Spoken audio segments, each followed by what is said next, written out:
स्त्री का विश्वास।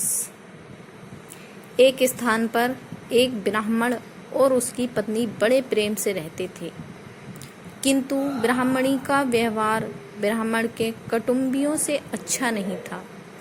परिवार में कलह रहता था।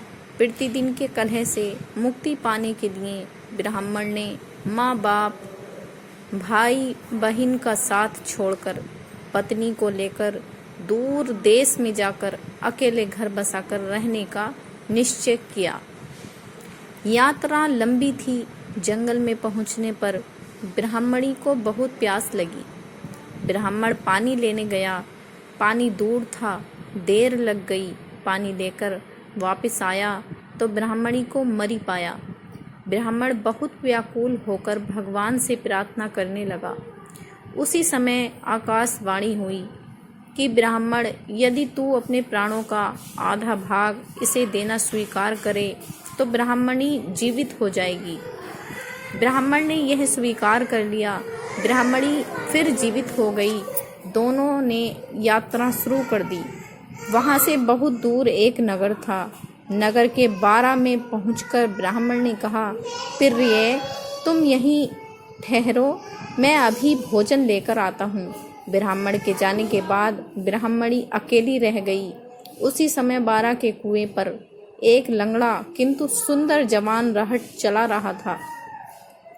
ब्राह्मणी उससे हंसकर बोली, वह भी हंसकर बोला। दोनों ने एक दूसरे को चाहने लगे। दोनों ने जीवन भर एक साथ रहने का प्रण कर लिया। ब्राह्मण जब भोजन लेकर नगर से लौटा तो ब्राह्मणी ने कहा, यह लंगड़ा व्यक्ति भी भूखा है, इसे भी अपने हिस्से में से दे दो। जब वहां से आगे प्रस्थान करने लगे तो ब्राह्मणी ने ब्राह्मण से अनुरोध किया कि इस लंगड़े व्यक्ति को भी साथ ले लो, रास्ता अच्छा कट जाएगा। तुम जब कहीं जाते हो तो मैं अकेली रह जाती हूँ, बात करने को भी कोई नहीं होता, इसके साथ रहने से कोई बात करने वाला तो रहेगा। ब्राह्मण ने कहा, हमें अपना भार उठाना ही कठिन हो रहा है, इस लंगड़े भार कैसे उठाएंगे। ब्राह्मणी ने कहा, हम इसे पिटारी में रख लेंगे। ब्राह्मण को पत्नी की बात माननी पड़ी। कुछ दूर जाकर ब्राह्मणी और लंगड़े ने मिलकर ब्राह्मण को धोखे से कुएं में धकेल दिया। उसे मरा समझकर वे दोनों आगे बढ़े। नगर की सीमा पर राज्य कर वसूल करने की चौकी थी। राजपुरुषों ने ब्राह्मणी की पटारी को जबरदस्ती उसके हाथ से छीनकर खोला तो उसमें वह लंगड़ा छिपा था। यह बात राज दरबार तक पहुंची। राजा के पूछने पर ब्राह्मणी ने कहा, यह मेरा पति है। अपने बंधुओं से परेशान होकर हमने देश छोड़ दिया है। राजा ने उसे अपने देश में बसने की आज्ञा दे दी।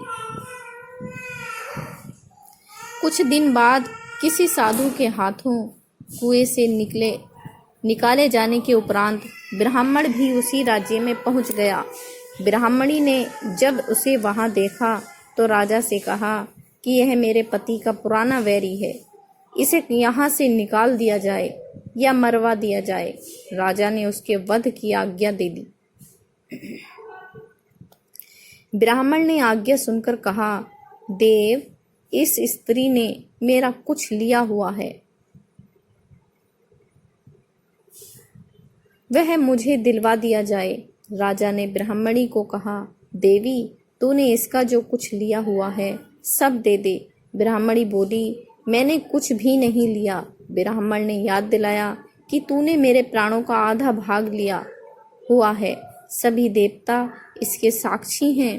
ब्राह्मणी ने देवताओं के भय से वह भाग वापस करने का वचन दे दिया, किंतु वचन देने के साथ ही वह मर गई।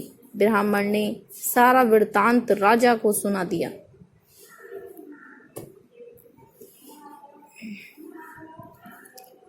तो दोस्तों, आपको ये कहानी कैसी लगी? अगर अच्छी लगी हो तो इसे कमेंट और लाइक ज़रूर करना और ऐसी ही प्यारी कहानी सुनने के लिए हमारे YouTube चैनल से जुड़ना।